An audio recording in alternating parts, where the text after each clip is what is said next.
Welcome back. आ चुके हैं हम वापस। आप देख रहे हैं द ब्रेकफास्ट शो।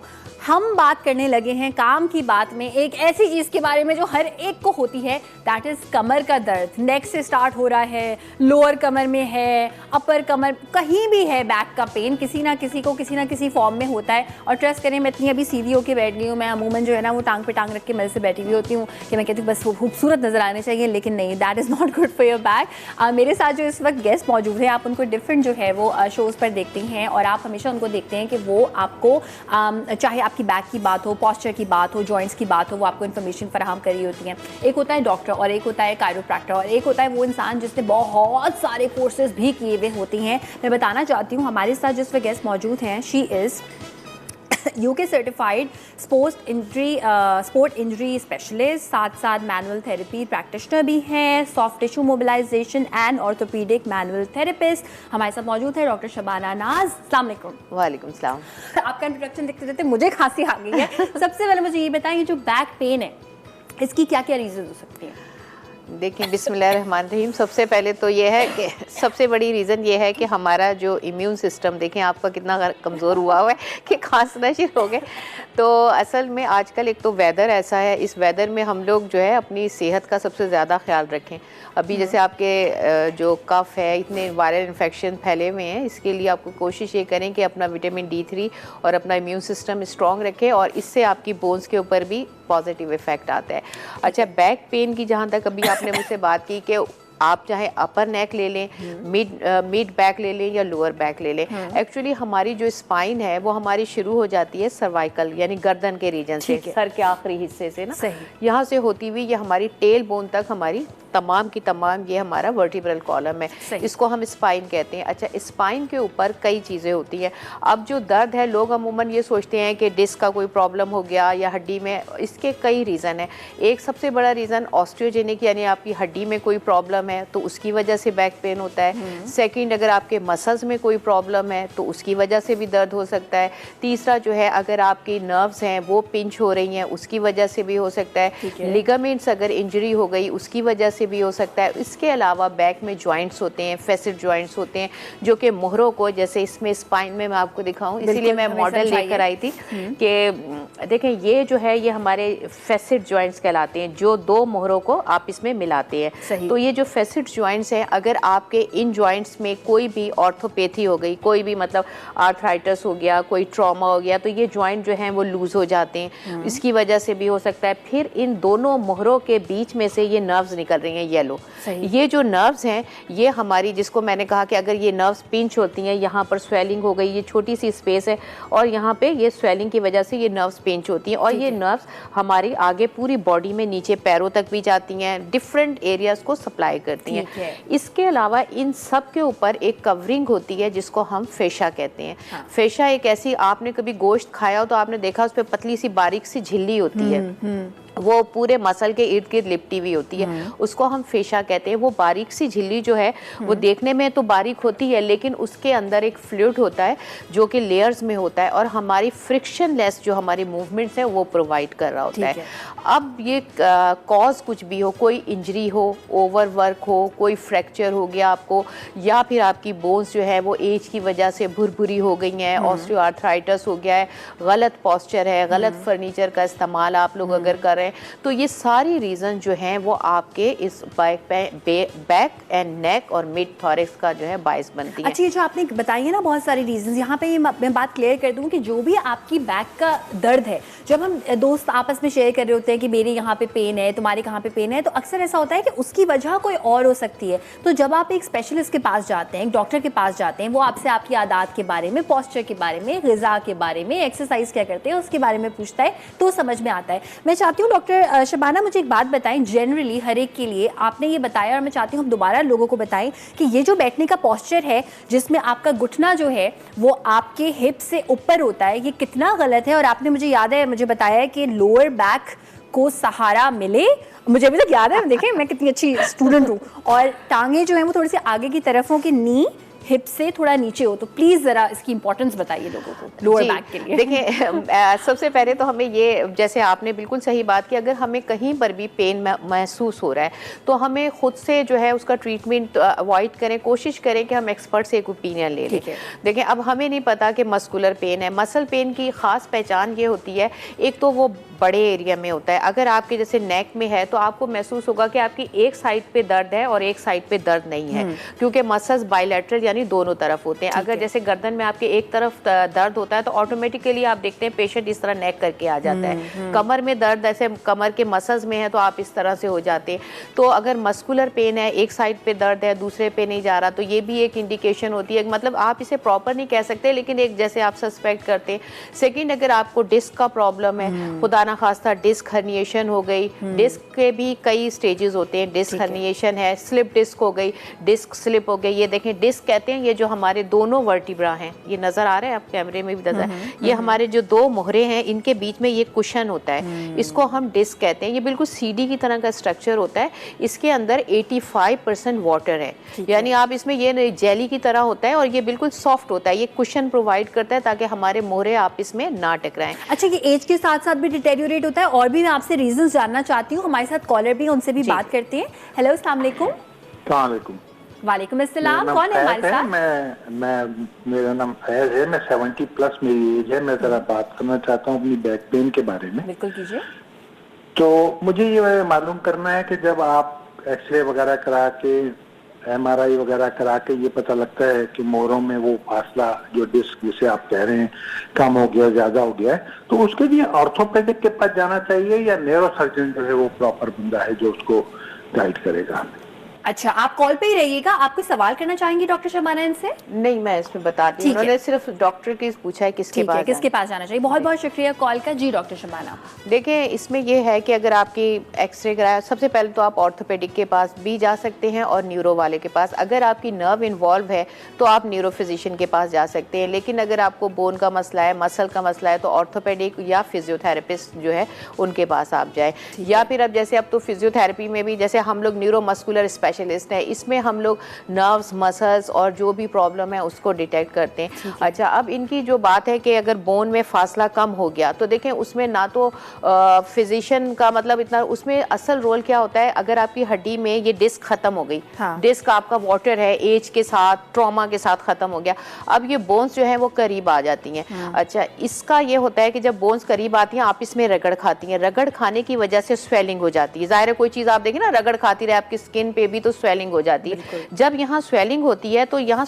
ये हड्डियां ऐसे नहीं होती, इसके ऊपर मसल्स होते हैं ना, जो हम गोश्त खाते हैं हड्डी के साथ चिपका हुआ होता है, उन मसल्स में, उन लिगामेंट जो सॉफ्ट टिश्यूज इसके ऊपर होते हैं उनके ऊपर स्वेलिंग हो जाती है और वहाँ स्वेलिंग की वजह से ये नर्व्स दबती हैं। अब आप हड्डियों को तो अपनी जगह से दूर नहीं कर सकते, लेकिन इसका एक तरीका ये होता है कि जैसे हमेशा मिसाल देती हूँ, टेंट अगर है, अगर उसकी रस्सियों को खींच दे तो टेंट खिंच जाता है। तो वो जो बेल्ट अक्सर लोग पहन रहे होते हैं डॉक्टर की एडवाइस से, जी वो अलग चीज़ है, लेकिन जो इसके मसल, जो सॉफ्ट टिश्यूज इसके ऊपर चिपके हुए होते हैं, अगर हम उनको स्ट्रॉन्ग कर दें, अगर इन मसल्स को जैसे जो इसके ऊपर हैं तो उनको स्ट्रॉन्ग कर दें, खींच दें, तो ये है इसकी डिस्क का ये जो ख़त्म हो गई है स्पेस, ये दोबारा से अपनी जगह हो जाती है। स्पेशली नी जॉइंट में, बैक में भी हम वो एक्सरसाइज बताते हैं ताकि हमारे जो मसल्स हैं वो इस तरह से खींच लें और उस बोन्स का जो डिस्टेंस जो कम हो गया है वो आपका कवर हो जाए। तो आप ये कह रही हैं कि एक्सरसाइज से हो सकता है, जो आप ये खींचने का प्रोसेस बता रही हैं, मसल स्ट्रेंथनिंग एक्सरसाइज ये होती हैं जो कि, और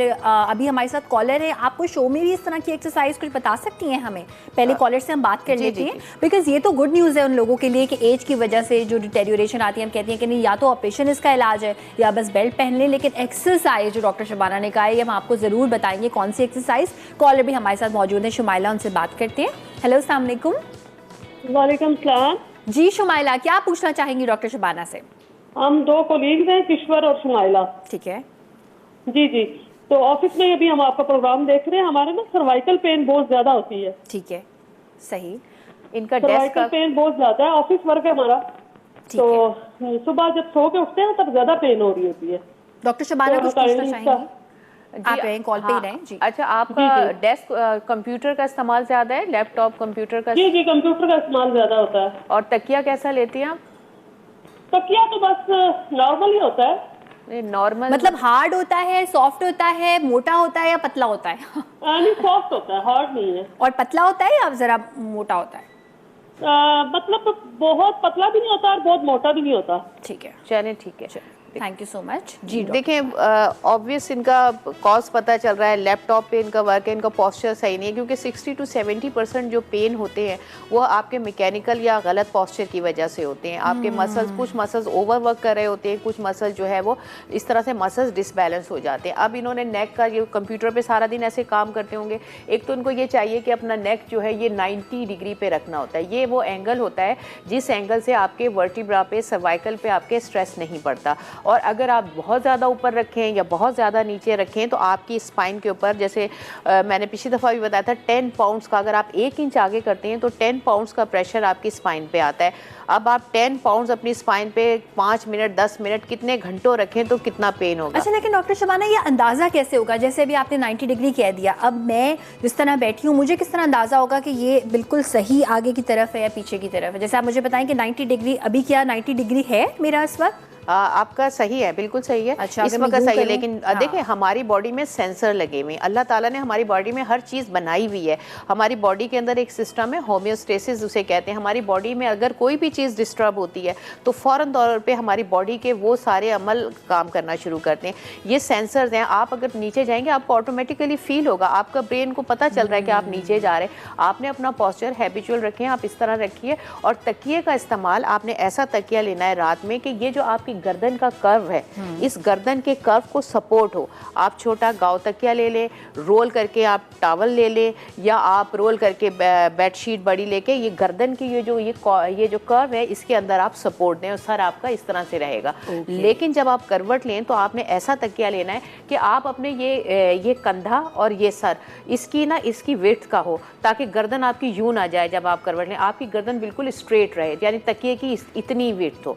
तो अच्छा, ये जो एक तकिए होते हैं ना, एक तो हम नॉर्मल इस्तेमाल करते हैं जो पिलोज होते हैं हर घर में जो होते हैं, एक मैंने देखे हैं जिस तरह से ट्रैवलिंग में भी इस्तेमाल होते हैं, लेकिन वो खास मैंने मेडिकल शॉप्स पे देखे हैं जो इस तरह से होते हैं कि दोनों साइड जो आप कह रही हैं कि अगर हम करवट लेंगे तो फिर वो चेंज नहीं होगी। सो वो कुछ मेडिकल ऐसे मेडिकेटेड भी, जी मेडिकेटेड भी होते हैं, लेकिन वो इतने एक्सपेंसिव होते हैं, हर आदमी अफोर्ड नहीं कर सकता, क्योंकि हम लोग डील कर रहे होते हैं दोनों तरह के लोग। हमारी कोशिश होती है हम पेशेंट को वो इकोनॉमिकल चीज़ें बताएं जो वो इस्तेमाल कर सकें। अब थाउजेंड्स में नहीं ले सकता इंसान, तो इसके लिए बहुत सिंपल रेमेडीज़ होती हैं जो अच्छा डॉक्टर वही है जो अपने पेशेंट को कम बजट में ऐसी चीज़ें बता दे जो कि लेटेस्ट टेक्निक से करीब हो। हमारी कोशिश यही होती है, पिलो के हिसाब से भी हम पेशेंट को बता देंगे, बड़ा टावल रोल कर लें, छोटे छोटे गाँव तकिए जो बच्चों के लिए इस्तेमाल करते हैं वो आप इस्तेमाल करें, और आप इस तरह के ना सॉफ्ट जो साइड पे तकिया ऐसा रखें कि आपकी गर्दन, असल में कॉन्सेप्ट ये है कि गर्दन आपकी स्ट्रेट होनी। सोने में भी अगर आपकी यूं गर्दन जाएगी, आपकी इस साइड पे डिस्क पे सारी रात प्रेशर रहेगा स्पाइन पे। तो कोशिश करें, इसलिए जब हम सुबह सो के उठते हैं हम सोचते हैं हम पूरा आराम करके उठें, लेकिन इनफैक्ट हम अपनी स्पाइन पे इतने पाउंड्स का प्रेशर डाल के उठते हैं। इसीलिए जब हम सुबह उठते हैं हमारे हाथ सुन होते हैं, गर्दन में दर्द होता है। अक्सर जो इसको सर्वाइकल स्पॉन्डिलाइटिस भी कहते हैं, ये मस्कुलर भी हो सकता है, डिस्क डैमेज से भी हो सकता है, जैसे मैंने बताया जॉइंट में अगर कोई प्रॉब्लम हो जाए तो उसकी वजह से भी होता है। ठीक है। अच्छा, मैं आपसे दो बहुत इंपॉर्टेंट सवाल करने वाली हूँ। कॉलर भी हमारे साथ है, उनकी बात करेंगे। एक तो फ्रोजन शोल्डर से रिलेटेड और एक जो बाइक पे लोग बैठते हैं उनकी पोस्चर से रिलेटेड। कॉलर से पहले बात कर लेते हैं। हेलो, अस्सलाम वालेकुम। वालेकुम सलाम जी। जी, कौन है हमारे साथ? जी मैं अख्तर अली हूँ जी। जी अख्तर साहब, क्या पूछना चाहेंगे डॉक्टर शबाना से? मैं पूछना चाहता हूँ कि मेरे गर्दन है इसकी नस दबी हुई है, तो मैं ये पूछना चाहता हूँ इसका क्या मेडिकल इलाज है? ठीक है, जो नस दबी हुई आपको फील दर्द रहती है जरा। सही। अच्छा, एक्सरेज करवाए आपने?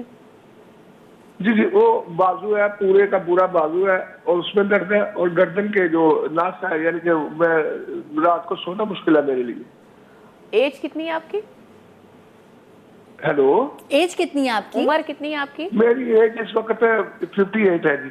अच्छा, विटामिन D3 ठीक है आपका? जी हाँ जी, मैं ले रहा हूँ, दवाई ले रहा हूँ जी। लेकिन आपने कभी टेस्ट करवाया है कि विटामिन डी आप में? जी मैंने MRI भी करवाया है और मैंने इसके एक्सरे भी करवाए हैं जी। अच्छा, शुगर तो नहीं है आपको? मुझे शुगर नहीं है, मुझे शुगर नहीं है। थायराइड का कोई मसला तो नहीं है? कोई और बीमारी तो नहीं है इससे रिलेटेड? अब काम है थोड़ी। थायराइड का मसला तो नहीं है आपको? नहीं, कोई मसला नहीं है, सिर्फ यही है मुझे अल्हम्दुलिल्लाह। अच्छा, काम क्या करते हैं? बस सिर्फ आखिरी सवाल, काम क्या करते हैं आप? मैं काम कोई भी नहीं करता। मैं पहले सऊदी अरब में था, अब फारिग हूँ, तो अब मैं घर में ही होता हूँ। फारिग जब होते हैं फोन कितना यूज करते हैं, तो नहीं पूछने वाली लेट के यूज करते हैं बैठ? फोन तो मैं यूज नहीं करता। अच्छा चलें ठीक चलिए, है, आप लेट के बस ये चले हम बता दें, आपको अभी बता दें। जी, काफी डॉक्टर लोगों शबाना। को फायदा होगा। देखिए, एक तो ये बता रहे हैं जो इनकी नर्व जो है वो, जैसे मैंने बताया कि ये मोहरों में से, ये तो बैक का है ना, गर्दन में भी इसी तरह से सेम मोहरों के साइड्स पे से ये नर्व्स जा रही होती हैं। ये वाली नर्व्स जो है ना, ये येलो में जो है, ये वो नर्व्स हैं जो अब क्या है, यहाँ पर अगर स्वेलिंग हो गई, अब कॉज कुछ भी है, या तो ये बड़ा तकिया लेते हैं, लेट के टीवी देखना, गलत तरीके से जो है वो सोना, ये भी है, लैपटॉप का या किसी भी चीज़ का इस्तेमाल करना झुक के, तो ये सारी चीज़ें इनका जो है इसकी वजह से भी हो सकता है। और शुगर इनको नहीं है, और इसके साथ जब ये नर्व है ये हाथ में जाती है, जो गर्दन से है वो सप्लाई हाथ में जाती है, चेस्ट पे जाती है, यहाँ आपके सर में भी सर्वाइकोजेनिक हेडेक बहुत ज़्यादा कॉमन है।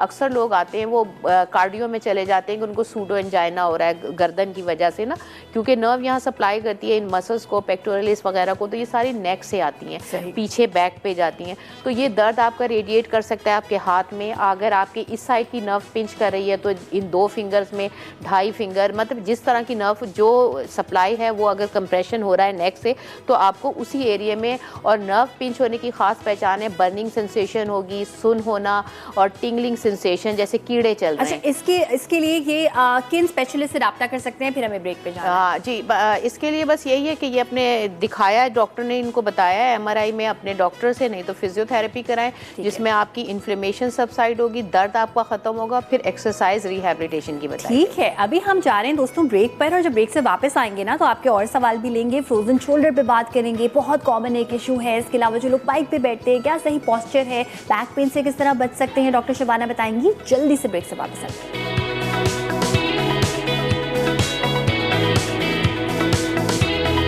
काम की बात में हम बात कर रहे हैं कमर के दर्द के बारे में, ज़्यादा हम बात करें लोअर बैक पेन के बारे में, नेक से जो अमूमन लोगों को स्टार्ट होता है। डॉक्टर शबाना नाज हमारे साथ मौजूद हैं, और ब्रेक पे जाने से पहले मैं 2 सवाल आपसे करना चाह रही थी। एक तो फ्रोजन शोल्डर के हवाले से प्लीज़ बताइएगा, क्या क्या रीजन हो सकते हैं? फ्रोजन शोल्डर की सबसे बड़ी रीज़न ये होती है, एक तो इस सर्वाइकल और ये शोल्डर एक ही मसल्स होते हैं।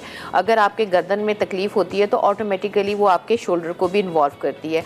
दूसरी, बहुत ज़्यादा ओवर हेड एक्टिविटीज़, आप सर से ऊपर वाली, जैसे प्लेयर्स हैं या आप वेट उठाते, जो लोग बहुत ज़्यादा ओवर हेड एक्टिविटीज़ करते हैं उनको भी शोल्डर की कफ रोटेटर इंजरी हो सकती है। उसके अलावा हैवी वेट को गलत पोजीशन में, गलत एंगल में पुल करना, आपका फर्नीचर ऐसे है कि आपने अगर ऑफिस में भी फाइल लेनी है तो आप यूँ पूरे टर्न होके कर रहे हैं, आप मतलब मूवमेंट गलत पैटर्न में कर रहे हैं। तो ज़्यादातर कोशिश यही क्या करें कि मैंने जैसे कहा कि पॉस्चर करेक्ट रखें। अगर आपने कोई चीज़ उठानी है तो पूरी बॉडी को जो है वो टर्न करें, और रिपीटेड ओवर हेड जो आपकी मूवमेंट होती हैं, जैसे बैडमिंटन खेलने वाले या वज़न उठाने वाले या स्विमर, इन सब लोगों को बहुत ज़्यादा फ्रोजन शोल्डर होता है। ऑफिस वर्क वालों को गलत पॉस्चर से होता है।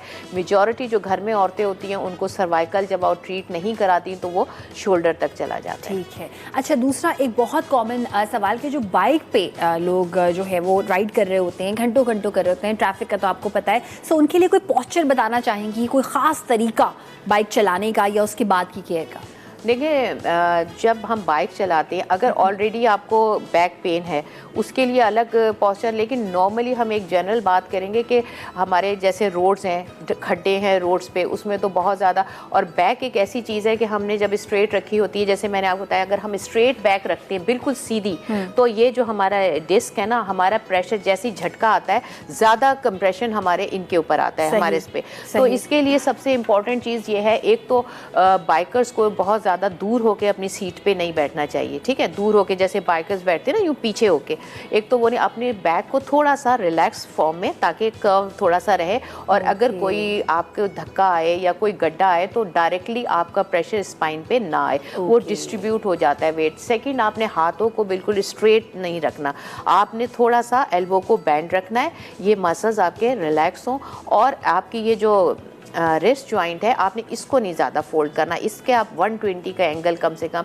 इसको अल्फा एंगल कहते हैं, उसको हमने मेंटेन रखना होता है।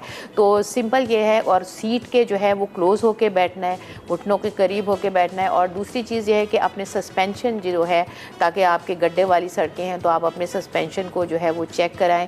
गर्दन के दर्द के लिए, अगर उसमें गर्दन का भी दर्द होता है बाइकर्स को, उसकी एक रीज़न ये है कि बहुत ज़्यादा झुके नहीं, और हेलमेट का इस्तेमाल जो है वो अच्छी कंपनी का हेलमेट लें जो कम वेट वेट वाला हो। अच्छा, वो लें, बहुत सही। हैवी हेलमेट लेके ज़ाहिर है ऑटोमेटिकली नेक आगे की तरफ चला जाता है, तो उसको जो है वो अवॉइड करें। ये इतने फैक्टर्स ने कभी सोचा भी नहीं था, इतनी छोटी छोटी चीज़ें हो सकती हैं। और मुझे ये भी बताएं, जो खवातीन बैठती हैं, अब एक चीज़ है कि भाई हम जो है वो मर्दों की तरह नहीं बैठ सकते, तो वो दूसरी तरह बैठना क्या सही है, या फिर उनको भी फुल बैलेंस इक्वल करके देखिए बैठना चाहिए? एक्चुअली बहुत सारी, अब कुछ हमारा कल्चर हमें इजाज़त नहीं देता कि हम उस तरह बैठें, लेकिन बेसिकली जब आप बाइक पे बैठते हैं, अगर अपने आगे वाले को आप ऊपर से पकड़ेंगे तो आपके शोल्डर पे, तो कोशिश करें नीचे से आप जो है, अगर पीछे जो भी बैठे, मेल अगर बैठा है या फीमेल बैठी है तो साइड पे होगी, तो क्लोज होके बैठे, जो भी ड्राइव कर रहा है या जो भी बाइक चला रहा है उसको क्लोज होके बैठे। उसका फुट रेस्ट जो है वो ठीक होना चाहिए। मैंने अक्सर ये देखा है कि औरतों की एक टांग नीचे लटकी होती है, जिसकी वजह से उनका प्रेशर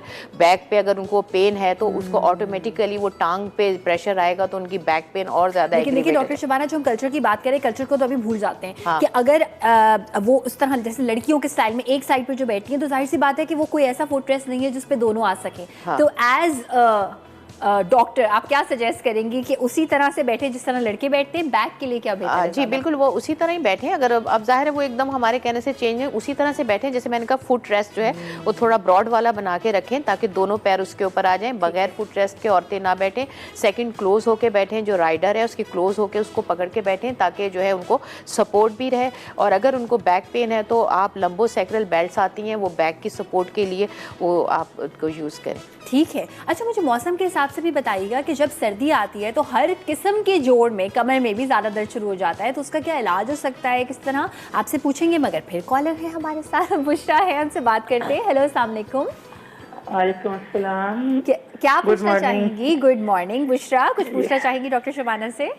जी, टॉपिक से यही पूछना था मैंने उनसे, डॉक्टर साहबा से, कि अक्सर होता है कि जैसे मॉर्निंग में सुबह उठते हैं तो कमर के निचले हिस्से में जो है शदीद पेन होता है, बिल्कुल स्टिफ होती है, जिस तरह अकड़ जाती है। ठीक है। स्पेशली अगर छुट्टी वाले दिन अगर थोड़ी देर ज्यादा लेट जाए तो तब भी ये होता है कि वो फिर ये होता है कि उठ के बिल्कुल स्ट्रेट बैठ के पाँव को किसी चीज से टेक लगा के बिल्कुल स्टिफ होकर बैठती हूँ, थोड़ा सा रिलैक्स होता है, फिर मूवमेंट के साथ वो आहिस्ता आहिस्ता बेहतर होता जाता है। सही। एक तो ये पूछना था कि इसकी क्या रीजन होती है। दूसरा ये कि अक्सर कहा जाता है कि कमर में दर्द है तो सख्त जगह पे लेटे हैं, वो कैसा होना चाहिए, जमीन पे लेटना चाहिए, वेरी गुड मैट्रेस पे, ये इन चीजों के बारे में गाइड कर दें प्लीज। बहुत बहुत शुक्रिया डॉक्टर शबाना। बहुत सारे लोगों की शिकायत होती है कि हम ज्यादा सो जाते हैं, ज्यादा लेट जाते हैं तो और दर्द होता है, इसकी क्या रीजन हो सकती है? देखिए, इसकी रीज़न ये है, सबसे पहले तो मस्कुलर वीकनेस। जो लोग प्रॉपर एक्सरसाइज नहीं करते, प्रॉपर वॉक नहीं करते, सारा दिन जब वो गलत पॉस्चर के साथ काम करते हैं, जब रात को वो सोते हैं तो जाहिर है उनके मसल्स के ऊपर प्रेशर आता है, स्पाइन उनकी वीक होती है।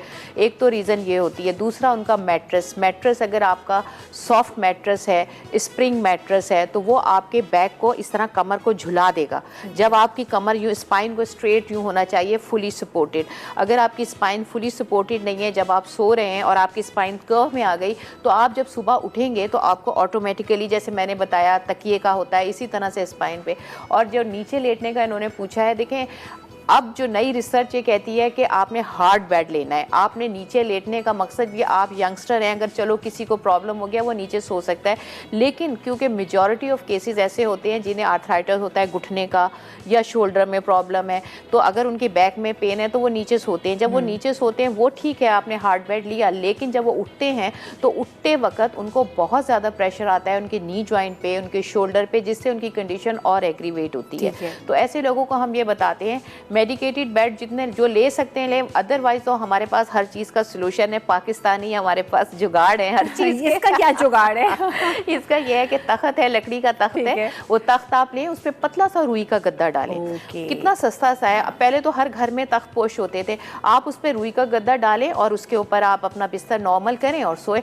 और अगर जो लोग बेड पे है जिनके घर में और वो मतलब नहीं है तख्त, तो उसका भी सोल्यूशन ये है कि आपने सॉफ्ट उनका मैट्रेस है, नहीं चेंज कर सकते, उस पर हार्ड बेड चिप बोर्ड की एक शीट जो है मिलती है, चिप बोर्ड उस पर डालें, नरम गद्दे के ऊपर चिप बोर्ड डालें, फिर उसके ऊपर रुई का पतला सा गद्दा बिछा दें, वो भी आपका आराम से जो है मेडिकेटेड मैट्रेस बन जाता है।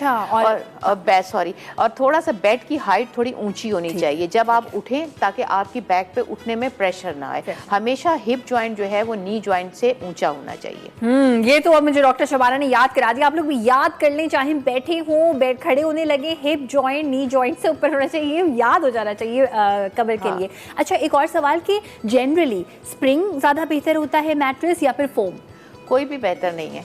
आपने जो है वो बस ये सिर्फ जो आपने हार्ड बेड बताया, लेना है और ठीक है। लेट के टीवी नहीं देखना, अपने बेडरूम से टीवी निकाल दें, सबसे बड़ी सोल्यूशन। अच्छा, और एक और चीज़ जो इन्होंने बताई बहुत इंपॉर्टेंट है, टाइम कम है लेकिन मैं नहीं, सब बताइए। लोगों के लिए, यंगस्टर्स के लिए भी बताना चाहूँगी, क्योंकि आजकल हमारे पास जो केसेस आते हैं वो आते हैं बहुत ज़्यादा स्लिप डिस्क के, यंग बच्चों में आ रहे हैं 30 से पहले। उसकी रीज़न ये होती है, देखें स्पाइन लाने का मकसद ये है कि जब हम ये स्पाइन में हम, ये हमारे खड़े हुए की स्पाइन है, ठीक है, जब हम सोते हैं तो इस पोजीशन में हम सोते हैं, ठीक है ना, हमारी ये पोजीशन। अब जब हम इसमें, क्योंकि ये हमारी जो डिस्क है इसके अंदर तकरीबन 85% वाटर है, सही, ठीक है, ये पानी है। और अब जब हम इस तरह लेटते हैं, आपको पता है पानी का लेवल कैसे जाता है, यूं होगा ना, तो हमारी बॉडी से ये पूरी पानी जो है इसके अंदर सक करती है। जब हम लेटे हुए होते हैं लाइंग पोजीशन में, हमारी बॉडी के जो पानी है वो इस डिस्क में भर जाता है, फुल ऑफ प्रेशर होती है उस वक्त डिस्क। जब हम लेटे हुए होते हैं, जब हम सोते हैं, इसीलिए हमारा प्रेशर भी आता है बैक के मसल्स पे। लेकिन जब हम सुबह उठते हैं तो हम जब ये उठेंगे तो ये पूरी पानी से भरी हुई होती है डिस्क, यानी डिस्क के साथ वाटर का प्रेशर बहुत ज़्यादा होता है उस वक्त। और अगर हम सो के उठ के, अक्सर लोग ये करते हैं एकदम से वज़न उठा लिया।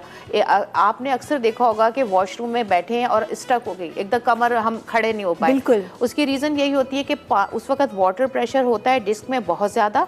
और अगर उस वक्त हम वेट उठा लें या एकदम सडन टर्निंग कर लें, सडनली जब हम टर्निंग करते हैं तो ये डिस्क प्रेशर की वजह से बाहर निकल आती है। अगर आपको ऐसा है कि आप सुबह उठें, कोई भी, चाहे बड़ी उम्र के हों चाहे छोटी उम्र के, बड़ी उम्र में तो डिस्क वैसे कम हो जाती है, लेकिन यंगस्टर में आपको चाहिए कि पहले थोड़े पर हल्के फुल्के काम कर लें, थोड़ा सा वॉक कर लें, टूथब्रश कर लें, एकदम कोई झुक के कोई वजन वाला काम और सडन ट्विस्ट एकदम घूमने वाला काम ना करें।